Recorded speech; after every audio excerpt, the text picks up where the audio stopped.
अगर high density आपकी medium density है, ये प्रोनिंग बिल्कुल गलत है, क्योंकि हम लोग इस तरह के कट्स मारते हैं, ये आपका बिल्कुल गलत है। जबकि ये फेदर्स आपके अच्छे, नीचे की कनॉपी बढ़िया तैयार हो गई थी और लीडर के कॉम्पिटिटर भी नहीं हम इसको कह सकते, लेकिन इन्होंने ये कट कर दिया है। और अब हम इसको क्या करेंगे, ये सारे फेदर्स जो है पीछे से हम काटेंगे और सारे ये फेदर्स दोबारा से लेने पड़ेंगे। आप भले ये पेड़ खाली हो गया, लीडर को जो आपने अगर लीडर टाइप आपने प्लांट बनाना है तो साइड ब्रांचेस आपको बिल्कुल वीक चाहिए, और उसके लिए जो ब्रांच आपको लग रहा है कि कंपटीशन में जा रही है लीडर के, उसको आपने स्टब कर दो। लेकिन जो ब्रांच आपको लग रही है कि कंपटीशन में नहीं जा रही लीडर के, और आपकी लेंथ भी ब्रांच की ठीक है, उसको आगे से 2 से 2.5 इंच का क्लिक करो। उसमें इस तरह की कटिंग अगर आप करेंगे जिस तरह का ये है, तो ये हमारी जो ट्रेडिशनल जो हमारी प्रोनिंग पहले हुआ करती थी, अभी भी होती है, तो जिसमें कि डिस्टेंस भी कम से कम 15 फीट का हुआ करता था।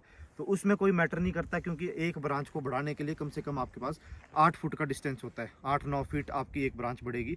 तो उसमें आपकी ब्रांच का अगर इसका कॉम्पिटिटर भी है ब्रांच, तो फ़र्क नहीं पड़ता था, क्योंकि आपका अगर ब्रांच पतली होगी तो पतली आपकी 8 फुट लंबी आपकी ब्रांच नहीं बनेगी, तो उसमें फ़र्क नहीं पड़ता। जब आपका डिस्टेंस नज़दीक है तो उसमें इस तरह की प्रोनिंग ये गलत है। आपने या तो इसको पीछे से कट करना है, यानी कि आपने जो पहली जो आपकी स्ट्रॉन्ग आंख नीचे की है, दोबारा से फेदर लेना। और दूसरा, अगर आपका फेदर आपका बिल्कुल ठीक है और उसकी लेंथ और आपका लीडर का कॉम्पिटिटर नहीं है, लेंथ भी आपकी कंट्रोल्ड है, तो उसमें हल्का सा आगे क्लिक मारो ताकि पीछे तक का स्पर फट जाए। अगर आप इस तरह के कट मारेंगे तो इससे क्या होगा, आपकी ये वाली ब्रांच प्लस ये और ग्रोथ में जाएगी। इस साल इसमें इतनी ग्रोथ आएगी और ये पूरा लीडर के कॉम्पिटिशन में जाएगी।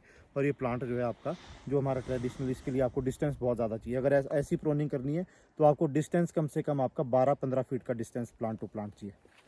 और 12-15 फीट अगर आप सेमी स्पर वेराइटीज़ पे काम कर रहे हैं तो 15 फीट का डिस्टेंस आपका बहुत ज़्यादा है। इसको अगर आप किसी ने ऐसी प्रोनिंग कर दी है तो इसको फिर से इस तरह से स्टब कर दो। इसमें कोई बात नहीं, इस बार आपका लीडर बिल्कुल खाली हो गया, लेकिन अगली साल की जो ब्रांचेज आएगी वो आपकी जो है कंट्रोल्ड ब्रांच